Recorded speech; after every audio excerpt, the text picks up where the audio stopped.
Hey everyone, welcome back to another episode of the Ultimate Effort Show with Alex. And Joe. Joe, today we are going to dive into encounter design.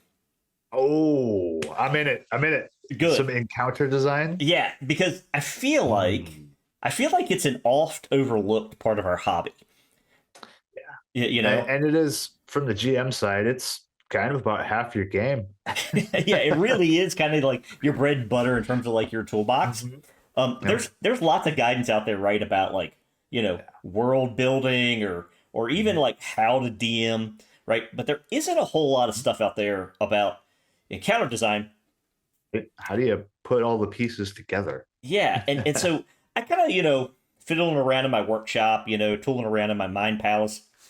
I kind of thought, wouldn't it be cool if we did a series on some of the most oft seen types of encounters, right? Like, let's just lump them up into broad categories as a template Right? that people Because can grab. they're almost kind of tropes at this point. Yeah, exactly. Everybody knows these situations. Yeah, exactly. But let's give you to like maybe new DMs, or even if you're, a returning DM and you're looking for maybe some cool fodder for your games, like let's do some templates. So here on this first one, we're going to do an episode on what I like to call the escape room. And I'm not talking about like, you get locked in a room with, Right. six of your friends and you got an hour to get out, before your bladder bursts, right? Like Right. I'm talking about you put PCs in a room. But Yes. and we're going to get into all that. The other Yep. reason why I kind of want to do this, right, is because if you've been around the Runeverse for a while, if you're a Mhm. student of the Runehammer channel, which if Or you if are, you've deep dove through the catalog of videos. yeah, you should go Uh, check those out if you haven't. yep. But on the Runehammer channel, there's a ton of cool videos called Room Design, and they were super. Oh, not yet. Not they're super popular. Yes. They were super popular, and we felt it would be super cool to maybe even sort of kind of catalog some Mhm. archetypes for some of Yep. these different types of encounters, some of these different types of room designs. And so we want to pay homage Yep. to the original. Indeed. And so, Joe, Is it time? I think it's time. Room design. Joe, are you talking about room design? Indeed, I am, Alex. Good, because that's what today is all about. That's what we're getting into. Stick around.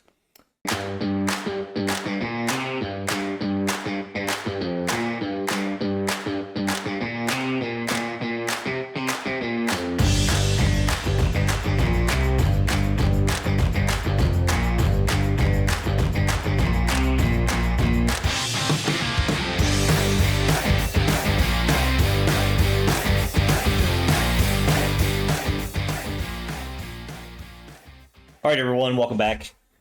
And we thought for today we would sort of divide this video into kind of like three parts. Okay, so the first part is going to be an overview of this type of encounter called the escape or the escape room. Okay, Right. so first part is an overview of what are the basics? How does it work? Two, we thought it'd be super fun if Joe and I got into some complications, like how then to make this escape room concept even more perilous, even more juicy, even more compelling for your players to make it super Get fun. the blood pumping and the dice rolling. Exactly. And then the last part is we thought we'd go through some examples of games that we've actually played to maybe as some idea fuel or so that you can get sort of an idea about how this concept is applied. Okay? Indeed. Indeed. Now, if you're looking at the screen, you are seeing the setup for one of the most classic Runehammer encounters of all time, Prisoners of Moloch. And Joe, is it your favorite? Because it's certainly mine. I love this opening. It is a great opener for sure. Yeah, and I feel like for first episode about encounter design or room design, you have to go to the classic, which is Yes. Prisoners of Moloch. If you have not seen this video and seen Hank talk about it, absolutely go check out the Prisoners of Moloch video. It's called Yep. 3 Encounters to Start Your Campaign. Yep. I was going to cite that out, that the title is not actually Moloch, but it is one of those 3. Correct. And the others are good too. Yeah, they're good too. But I have to say, if you're starting any sort of fantasy campaign, this idea and this sort of type of room should absolutely be one of your go-tos in your DM toolbox. Okay, and you can riff off of this idea in a million different ways. So, and I think both of us have. Yeah, I know I've certainly run not just this scenario, like the exact Moloch, but I've also used this and spun it into so many other things. Absolutely, and because it's just good. It's just good. It's so good. And so, Joe, our step 1 here, we've got Prisoners of Moloch up. Maybe just to give everybody a little bit of an idea about what's going on here. So first of all, on the right-hand side here, you've got this sort of circular chamber. You're deep underground. The players awake. You've got several of them in these rusty cages, in these sort of jail cell-like cages just out on the floor. You've got another PC maybe chained to one of these columns. Yeah, it's good to keep them split. Yep. You got them split up, so that's good. And the players don't have any gear. They are... I was going to say, the big nugget, they are stripped of all their gear. They're in loincloths, or their undergarments, and they're chained up. So that's sort of what you're seeing. Over on the left, you got a big chasm with like some acid or something in it. You've got these sort of shambler like ghouls. Some dude in between them that's sort of screaming. We'll get into all that later. But Joe, from your standpoint, all right, so we've kind of set the stage. This is the basic in terms of Prisoners of Moloch and a basic escape type room setup. Yes. What do you see, Joe, as sort of the fundamental pieces of having an escape type setup? Well, I mean, like we see here, we've got the imprisonment. They are confined or in some way collected and kind of locked in place. Yep. So there's that. There's kind of that as a key piece. There's the singular exit. Yes, yeah. So let me stress that first piece. So step 1, just put an underscore on that because that's super huge. The PCs are curtailed in some fashion. So here in particular, kind of at the middle of the board, so to speak. Yep. And they are curtailed in this scenario either because they're in cages or they're chained. Yep. Perfect. So step 1, their movement and their freedom is curtailed in some fashion. Okay, go ahead. Yes, they have been harried. So step 2, part 2 of the basics. Yeah, part 2 of the basics. There is only one way out. You've got a singular exit. And there happens to be like your opposition in the way right there. As if the chaining or whichever, or the binding, however, wasn't already bad enough. You've got guards in the way on this one lane out, like this one access point to freedom, sweet freedom. And in this case, we've got these ghouls. Yep. Perfect. But yeah, it's the space, I guess, is that second point. Yeah. The space that you are confined in itself. Well, really, I mean, I think you got 2 key points there, right? All right. The opposition, the guards. Yeah. So the first one is, just a recap. So the first key piece is the PCs are curtailed either because they're chained or they're confined in some fashion. 2 is there is only one exit. So here in this map, you can see like way over on the left. Well, first they got to cross a bridge, and then they got to get to a door, the sole door, the sole way out, way over on the left. And then, importantly, as Joe points out, there's some obstacle or opposition in the way. So even if they get out of the cage, even if they break free from the chains somehow or slip out of the chains, they still have something in the way that's going to prevent them from easily getting to the door. Okay. Exactly. And those are the basics. So if you have those 3 key components you have the escape type scenario. Yep. Yep. And this could easily be in a forest, or it could be, out in the plains. I mean, there are many ways you could run this situation. Yeah, 100 different ways. As long as you have those key elements, then, Mm-hmm. then you have the escape type situation. Now, interestingly, for Prisoners of Moloch, this is a way to start your campaign. Mm-hmm. This type of escape room, and then one of the reasons why I want to talk about it first, is it is absolutely a brilliant way to start your campaign.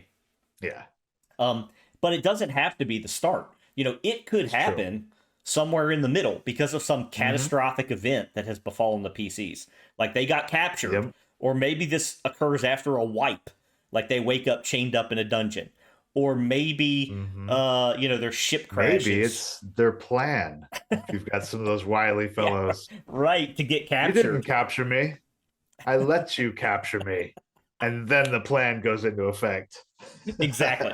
You know, I will say though, just be very careful about that because Mhm. about using this too often in a way because you have to be very Yeah. careful about taking players' agency away.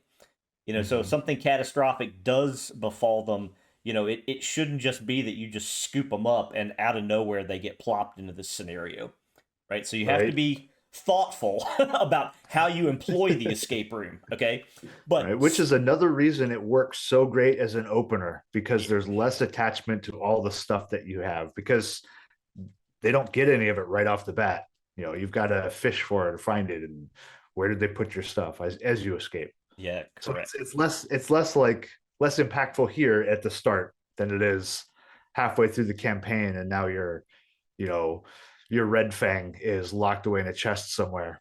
Yeah, exactly. Now, I do want to say this too. So, Mhm. in terms of like GM tips, like as you're running this room, right? The PCs are not going to be happy that they're confined. And in this case, as Joe points out, one of the complications that we'll talk about is they have a lack of their gear, a lack of their stuff. And so they're going to be pretty keen in this scenario to escape their bondage, to escape this confinement, to escape the room, to get past these obstacles. But they don't have anything. How in the world are they going to escape a jail cell or escape being chained to a column, right? And Yeah. so, as a DM, if you run this sort of scenario, you have to build in this understanding that literally you'll accept almost any cool idea if it kind of makes sense Yep. in the fiction, right? Yep. So here, because this room would not be fun, right? Remember, fun sort of the objective for your players, right? This room would not be fun if they can't get out and they're just stuck. Like that's not a Yep. good night. So don't do Yep. that to people with this sort of room. But Yeah, these are rusty old bars. Like, let the fighter, because they're gonna say it, let the fighter bend them. yes, if To if escape. if a player can Get in it. articulate any cool reason Hmm. for doing something that might improve their situation, I'm all for it as long as it generally makes sense. Yep. So I generally describe the bars as rusty, the chains as Hmm. rusty. So as Joe pointed out, the fighter could bend the bars. Yep. The thief, maybe she's chained to the column. So I She was just gonna say, I'm a fan of letting the thief be chained to the column, because then the player's already thinking the thief ways of slipping the cuffs, or they've already got a million ideas. So I like letting them go there, because it kind of lets them shine a little bit. Like, I'm a thief. This is what I do on a Thursday. To think I'm out. right. Like, let them shine, especially in this moment. Yeah, exactly. So right, so either like maybe they use strength and Mhm. they pull the bolts out and the whole chain comes loose from the column, because it's old, or they Yeah, use there you go. decks and they slip their way out, or somehow, some way they're like, hey, do I have a hidden lock pick that the guards missed? Ooh, good question. Do you have Right? that Oh, random there's a hairpin? slivered scrap of metal, maybe a nail or something on the ground, a bit of wire. I'm going to use that as a makeshift pick. Exactly. So any sort of cool idea like that the Yeah. players can articulate. Maybe the mage is just like, when the guards come back, I'm gonna do the Jedi mind trick on them, or I'm gonna heat these bars up so that the metal's supple, and then this dwarf can just like kick the crap out of it. Like there are plans, and this is a great moment to let your players get super creative and have a ton of fun and use their abilities to shine to escape the escape room. Yeah, Okay? Now that indeed. have we covered the basics, Joe? Any other key pieces as far as the basics for this scenario? I mean, I know it's kind of like closer into what we would, where we're going in the discussion here, but I think a key point might also be that some of these treats, I know it's a very ICRPG term. We have our three T's, but some of these treats, things that they can actually utilize to help them assist them in their escape. So like for here, we've got piles of lumber and crates. Put stuff in those. Let the players grab stuff. So I think having collectibles or something in the area or things they can get Yeah, might also possibly be part of the key foundations in that right, exactly. is like give them stuff so that they can get their stuff back. Yeah, Not yeah, all at once, like maybe roll for it. Maybe just the dwarf's hammer is in the boxes right here on this platform, and everybody else's stuff is on the other side. right.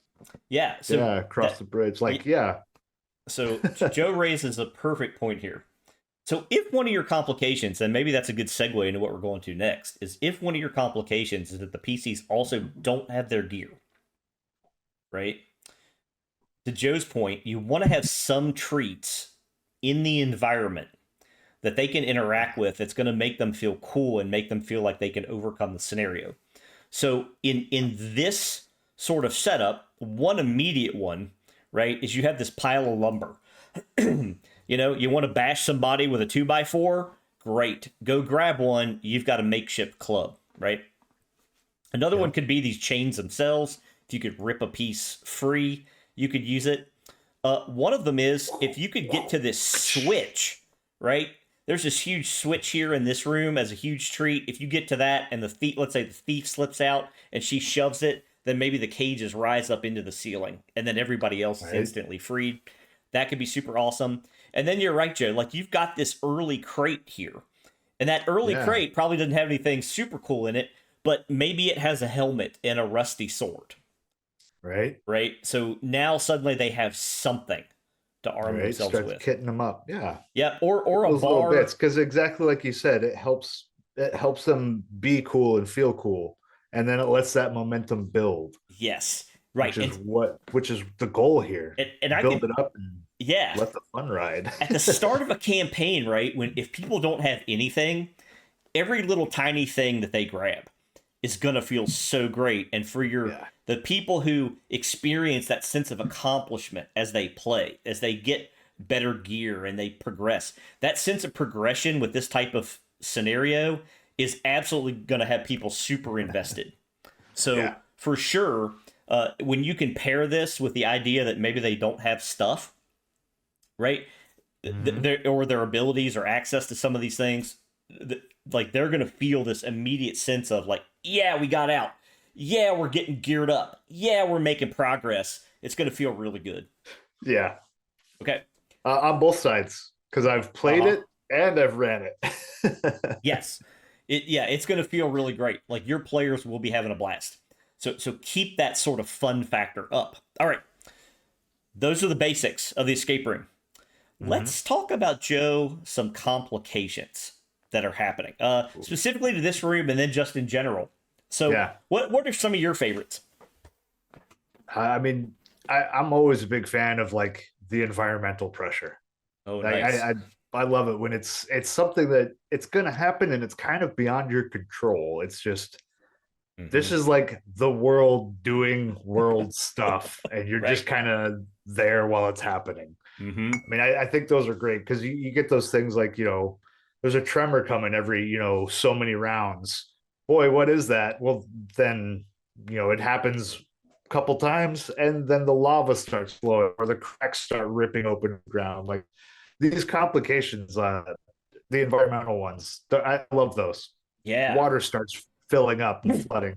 Bad air is venting into the room, like this gases and something natural just occurring. Those can like really like mess a scenario up. And now the pressure's on. Now like the panicking begins. Oh, I love it. Yeah, because not only are they confined, but it becomes very clear that the longer they stay confined, the worse their situation is Yes. getting. And Dude, because here they are underground in Moloch. Could you imagine if water started rising? yeah. Like pretty soon your exit's underwater, and like how well could you hold your breath? The dwarf's basically a moving rock. He's not going to be able to swim. Yeah. He's going to be walking on the bottom, like hurry, hurry, hurry. Or Like, or in this one, the acid is rising. oh gosh, yeah, right. Yeah.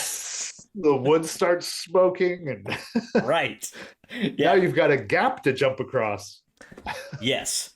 So as Joe points Good out, Lord. any sort of environmental pressure that you can place is way, way better. Yeah, it's just it's a thing that I love doing just because it is. I don't know. I guess it's because it's kind of an unavoidable. Yeah. You know, you can't fight a planet. We're not the Guardians of the Galaxy. Yes. And I would say, and as these environmental things happen, one of the ways that you can also make it even more perilous is you can even have the target increase. As our situation Yeah. gets more and more dire, as escape becomes more and more imminent, then their world is really getting tougher. So Yeah. love it. Environmental pressure. All right. So here's one of my favorites Yeah. is I love it when you have enemies. When you have enemies in the way, and the potential that more can show up. Oh yeah. Yeah, right. But here in the Moloch scenario, these enemies are so great because players immediately hear screams from this victim, and they see Round one. these shamblers.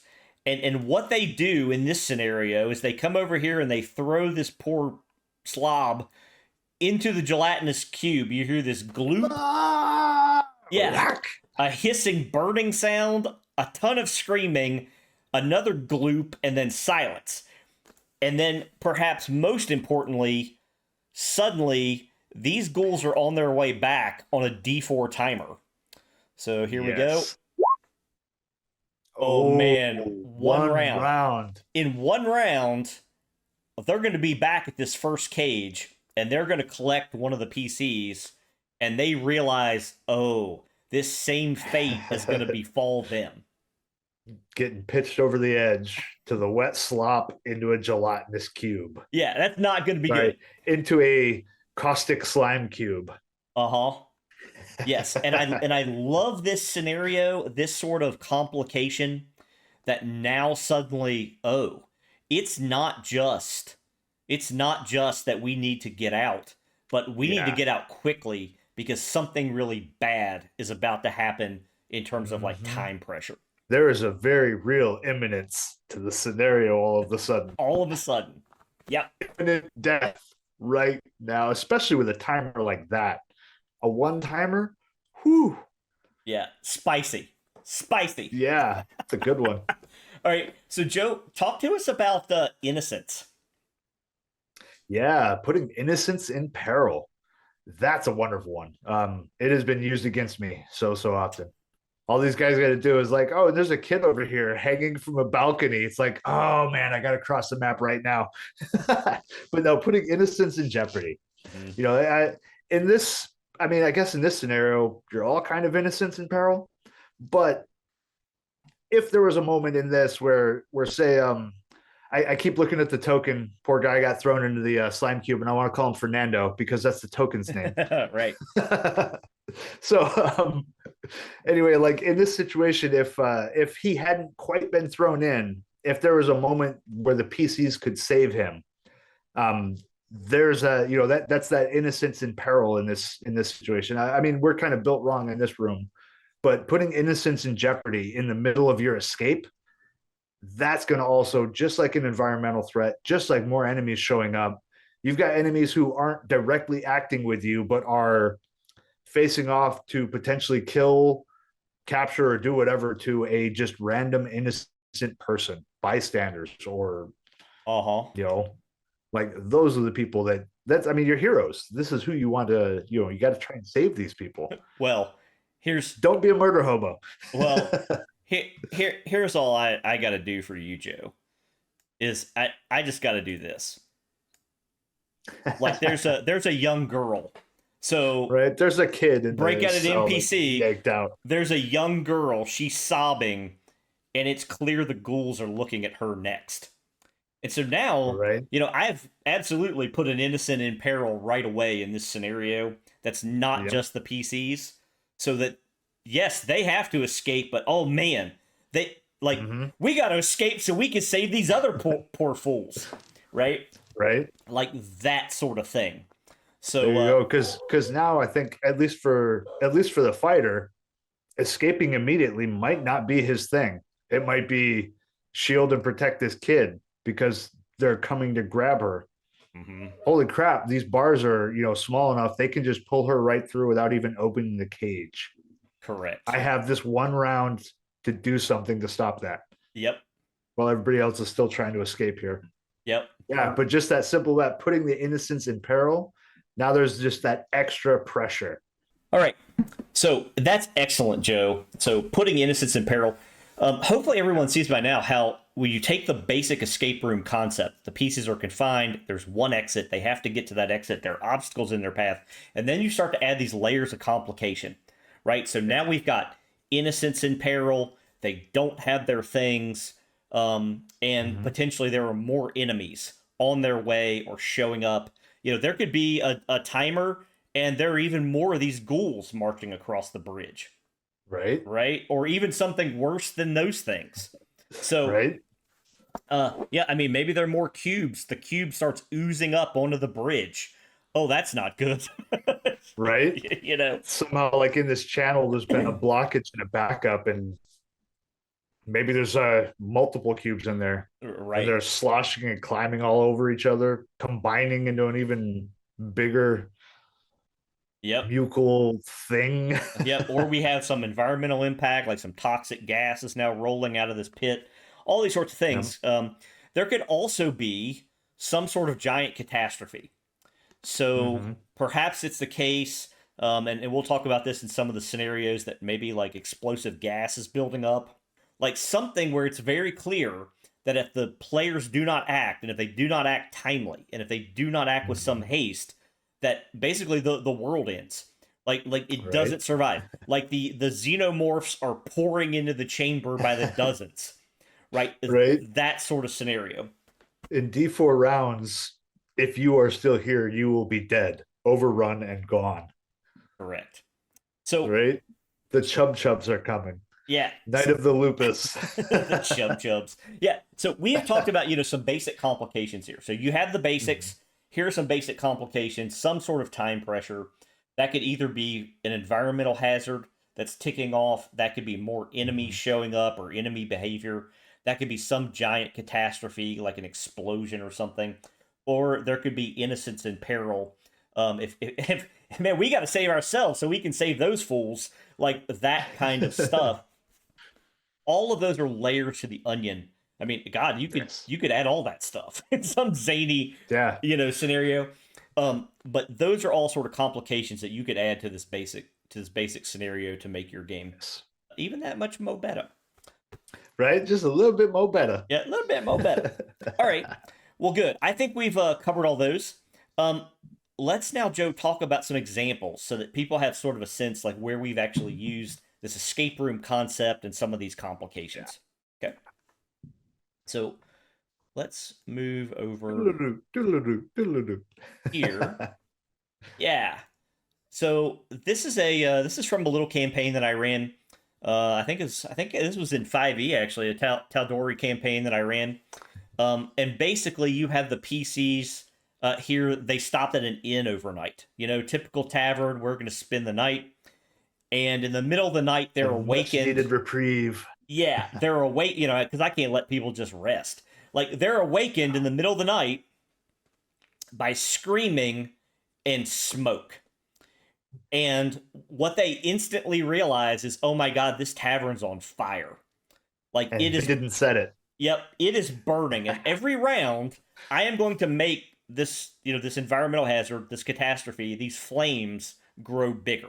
So their space starts to get even more confined and smaller. Yes. And they can't just run to the stairs because, one, there are these orcs who are basically standing between them and the stairs. The orcs are making sure that everyone in that tavern, like, basically gets consumed by the fire before they leave. So just trying to run out is instantly a battle that's going to Yep. thwart them. And then B, there are innocents in peril. So they hear the innkeeper and his poor wife over here in the corner. They're like the kindly folk that just served them their meal right hours before they fell asleep downstairs in the common room. They're screaming for help. And they are now potentially starting to get cut off because of the flames. And indeed, probably in a round or so, as that fire expands, they will get cut off. Mm-hmm. And I think what I read... I mean, especially all the wood around there. Like, this place is a tinderbox. Tinderbox. So I think I had this... I think one of the players, maybe even it was this rogue character, I think she waded through the flames and took the burns herself to try to get these poor innocents out. Big damn hero work. Yeah, so super cool. So this is a clear example of an escape room with time pressure and some complications. Let's look at another one. This doesn't just work in fantasy, folks. This also works in sci-fi. Yes. So here we have a little Star Wars campaign that Joe ran us through. And Joe, do you want to talk us through the basic setup here? Yeah, so basic setup, I mean, obviously these guys are all imprisoned. Might be a bit of a familiar bit. They are all in cells. Clearly got some Star Wars laser grid. You don't want to put your hand through that. We've got, our characters in there. We've got a couple other, innocents that are also imprisoned. We've got guards, you can see all up along that right side. We've got all of our stormtroopers here. And the basic setup, they're all here in this like mining prison. And it has been 3 months since the last cargo supply ship came through.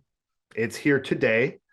The PCs already have that knowledge that it's not coming back for 3 months. Yeah, they have been doing... The window is closing. Yeah, the window is closing very rapidly because it's just like it arrived today, it's unloaded, it's leaving today. And they already at this point know, just from the setup, that they have been doing hard labor digging in the mines below because the Empire is looking for something, or these shattered remains of this Empire. Yep. We were running in like Mando era, so Empire was already crushed. Yeah, but if we're gonna escape, we gotta escape now. Yep, it's got to be now. And it started out like I already had let them know that you're aware of where these things are. We showed some of the stuff, basically everything leading to the elevator that went down, because they'd been keeping tabs. Of course they had. They knew today was the day. The ship is here. Yeah. So it already starts out with our time pressure. We've got enemies in the way. There are other people here in peril that also might be able to help them, depending on how everything goes. And they know there's a ship out on the dock or out at the landing pad. Yep. Perfect. Love it. Yeah. All right. So it gives us that basic setups all ready to go. Yep. All right. Love it. So here's something super fun. Let's now go from sci-fi over to its cousin, cyberpunk. And in this scenario, we have the PCs. This is following a wipe.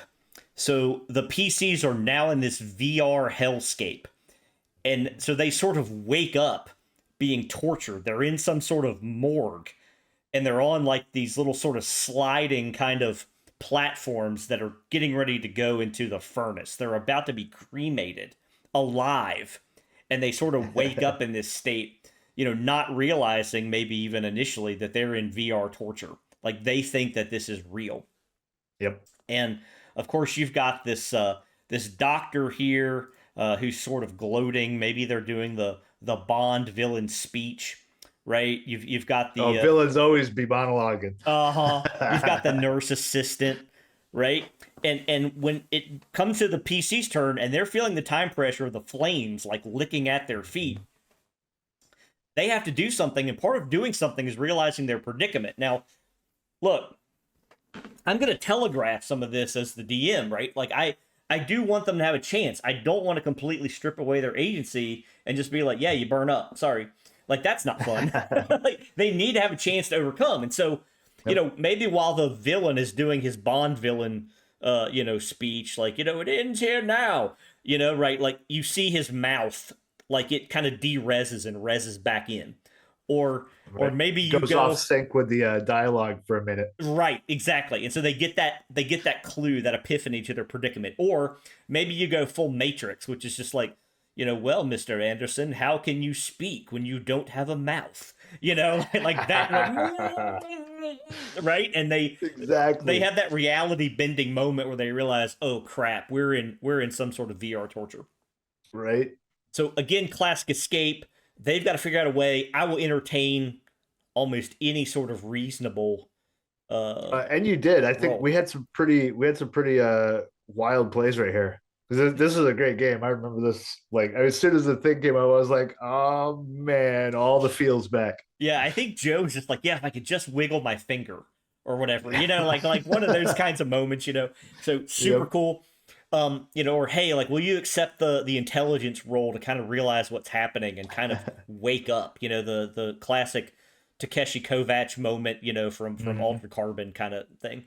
Yep. But what's And I think that was Case because he was already our hacker. I think he kind of had that edge up of like, this is synthetic. This isn't a real space. yeah, yep. Like I can I roll into like I recognize this code. Uh-huh. Exactly. Like that kind of cool stuff. Now, what's great about VR torture, right, is it's what's super fun in Cyberpunk is the players could go literally from one escape scenario into a second escape scenario. Right. You know? And that's exactly how my focus. Boop, there we go. Yeah, and that's exactly how it was. Yeah. So, Because we finally broke out of that, and then we wake up and we're strapped to the tables, hooked into the machines. uh-huh. Yeah. And so here's sort of the doctor, you know, that they were dreaming about or experiencing in their VR state.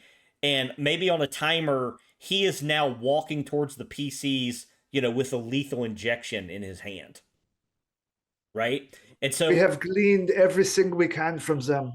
yes, Dispose of the subjects. yes, exactly. That sort of moment. And they're strapped to the table. So they go from one escape, literally a hellscape, straight into another, and now they have to work another problem and try to escape. Notice again the obstacles. You've got the guard at the door. They don't have their usual equipment. It's looking dire, but they have a chance, and Yep. it's going to be super fun. Yep. All right. And it was super fun. Yep. Um, one of our viewers. So I think it was Jake Yeah. House DM, right?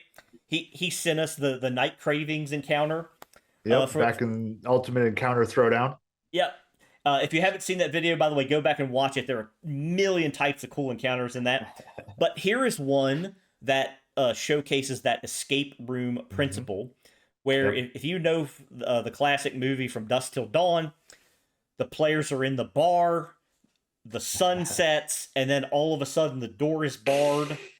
Yes, and all the staff vamps out. And now suddenly you've got to fight all these vampires. So the complication is enemies, a ton of Mhm. bad enemies in your confined space. And the players have to find a way to either survive. I love that one. Survive until morning Yep. or fight their way out, like Right. escape. So, And the place is loaded with innocents in peril. yeah, right. Tons of opportunities to be awesome heroes. Mhm. Tons of ways to like gear up. You know, here you could break off a table leg and make a steak, you know, and be cool. This is one though, by the way, where the PCs may also just start with their gear, right? Right? You know, and if you were Mhm. running this modern day, right, like you would have your Colt 45. Right? You know, it might not stop a vamp completely, but it might slow it down. You know, that kind of stuff. Right? Slow it down enough to give you a chance to, like Zedder did. Throw some garlic on the fire and smoke the place out. Exactly. Yep. Yeah. Shown Which here. was brilliant. Shown here in real time. Okay. Yep. All right. Here's another escape room. Back to sci-fi. My favorite genre, aliens. So here we are. This is a ship crash. So Yep. the PCs, for whatever reason, again, this could be the start of your campaign. This could be in the middle of the campaign. We were on ship. We were going to our next area. Oh no, complication. Ship crashes. We Right? I wake mean, up could wake up right out of the cryopods right here. right Their here. emergency alert, like they're waking you up, like, hey, you need to get up now, emergency. And you're already to the Yeah. ground, like, why didn't it wake us up an hour ago? Maybe we could have stopped the crash. Yeah, exactly. But I think in this one, I think all the um, colonial marines, they wake up on the bridge. Yep. Their ship is like destroyed. They're lucky to be alive. Their comrades are dead. You know, they're those basically those blood splatters that used to be the rest of their team. They're gone. It's just the three survivors. And Yeah. now, not only is the ship on fire, but there is this sort of explosive gas, and that gas is starting to fill the area, and it's slowly starting to grow bigger and fill the area. And notice, by the way, there's also this sparking. So when the gas hits Yeah. the sparks, the rest of Or their the ship flame. will turn into a fireball. So Mhm. these marines, they have a scant amount of time to escape the structure. Oh, and by the way, if there's any gear they want, like medical supplies, or you can see the armory there, Right. they have to try to grab it within the time frame before what's left of their ship turns into a fireball. And oh, Hmm. by the way, Right. there are these Xenos who are now crawling up out of these holes on the planet's surface. Yep. So, Because you're on a bug rock. uh-huh. So Yeah. there's And that's a great, brilliant setup as well. yet another obstacle, right? It's not just going to be a cakewalk. A lot of Mhm. peril, a lot of time pressure that's going to compel and propel these players towards an exit. Oh yeah. Super fun night of play. And possibly even be careful about where you're shooting your weapon. Uh What kind of projectile is that? Do you want? Are you sure you want to shoot that through the gas? huh. Right.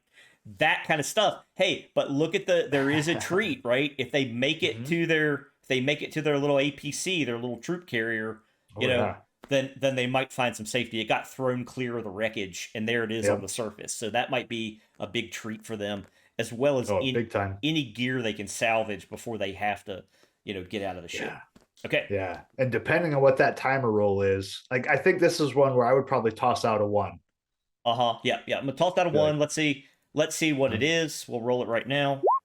Okay, All three right, rounds. three. Yep. 3 rounds. This whole thing is going up, and there's nothing you could do about it Yeah, exactly. because the gas is filling everything. They've got to manage their movement. They got to manage any sort of deviations to grab stuff. Mhm. Lots of fun, lots of time pressure. Oh, and Oh then yeah. they have to deal with these three Xenos on the surface and try to Yep. try to get to their buggy. Right, super cool. Yep. Yeah, it's a great one. All right, Joe. And now, like everybody, if you're following along, like obviously you're noticing a very like foundational thing happening in every single one of these. Those key points are all being like caught, or all being struck. Yep, yeah, all those chords. Okay, Right? let's just do one more, Joe. Yeah, yeah. Uh, Oh yeah. hey, does everybody remember old Bearcats? Bearcats. you know, um, you start in a school. You're just normal like high school students, except you got a robot and a military Right. guy for a friend. Wait, you're high school students of a colony. So Yep. it's far enough in the future for Bearcats that you're a colony. Like you're not on Earth. Yep. But you're in a high school, right? Mhm. And suddenly the invasion happens or something bad happens, and now suddenly you're confined to the school as Yep. all hell breaks loose around you. Right? So I back to think Joe's red. thing about enemies being a catastrophe all around you, Yes. right? Exactly. So here we are, and Yeah. Think like Red Dawn, but aliens. yep, Red Dawn aliens. But these enemies, right, could easily just be a zombie map too. Like Oh, you're in a totally. high school and the outbreak happens, Mhm. right? All that kind of stuff. But again, you have to escape. In this case, you'd be escaping the school, maybe to try to get to the school bus. Right. So I was going to point out you got a bus right there. Yep. Looks like you've got I mean, you'd have to go through some enemies, but you've got some houses down there, bottom left. Uh Maybe huh. escape across the ball field. Yep. You There's a know, there's a broken tank down in the mhm. southeast corner. Maybe there's some military supplies, right? Right. There's a supermarket to the far south, so maybe you can find Right. you know, a crowbar or something down there, like something that could aid you. Right. That kind of stuff. But either way, you've got to get out. You cannot stay here. Yeah, exactly. Like that's the whole thing. You're still in that prisoner scenario, that trapped scenario. Mm-hmm. You still got to escape because they are everywhere. Well, right, and it's only a matter of time. You know, we can put a timer on this. That you know, these aliens, these juggers who are doing scans, they will start coming after you. So Right. And you've got the big I don't remember the name of it. The large bot to the south, or the large invader. That one's he's got the antenna, cabling. yeah, the relay, it's giving away your position. Yeah, Like or the relay. That's right. boop, boop, Yep. boop, boop. So as soon as one of those other invaders, the juggers, see you, everybody knows you're there, Yeah. because that relay is going to tell everybody. Yeah. So the situation is increasingly dire. Uh-huh. Yeah, so here's the escape scenario, right, on a battle map on a much larger scale. But here it is. Same principles apply. The pieces are confined. There's really only sort of maybe one sort of safe exit, or maybe two, in this scenario. But you got to find a safe exit. And and there are tons of obstacles in your path, and then all these complications. In this case, enemies. There may be other innocents in peril. The so environment. Point out someone might be hiding in a room. Yep. Indeed. The environment is totally against you. All those sorts of things. All right, cool. Oh, yeah. Well, Joe. Yeah, and it just again shows that the genre that you're playing in is kind of like a moot point to that foundational scenario of that great escape. Get your Steve McQueen on. Yeah, absolutely. David McCullough, may he rest well. Absolutely. All right. Well, man, we have really covered some ground today. Oh yeah. And so here we are. We're back at Prisoners of Moloch. Really is a classic example of this scenario. One of my favorite encounters of all time. But hey, take this escape room concept, apply it to your games, and come up with some fun scenarios. We'd love to hear about them if you've played one or used one, or if you've had some really cool ideas for an escape room type scenario. Please put it in the comments down below. If you have ideas for additional complications or things that you've used that have been super fun, we'd love to hear about it and talk about it. So not only that, everybody loves having just a little stockpile of complications. Yeah. So I guess drop them down there and let folks come back and double check. Oh, dang, that one's cool. I'm using that. So yeah. Yeah. Like, load it up. How about your fellow gamers? Yeah, awesome. All right, everyone. That is the first in our series of encounter design. Room design. Oh, first in our series of encounter design. We hope that's been super fun for everybody. It was really fun for us. And, man, it was not only fun, like, because it's always a great fun just talking about this stuff, but also the trip down memory lane. Yeah, because I played at least half of those. We've been in some great games for sure. Right. Well, indeed, Joe, unless you have any other key points about the escape room concept. Ooh, I kind of think like unless I'm forgetting something, I feel like we pretty much like got it. Yeah, I think we've done it. We escaped. I think we've done it justice. Yeah, I think we've escaped. So until next time, everybody. Yeah, until next time, take our hero coin and always roll ultimate.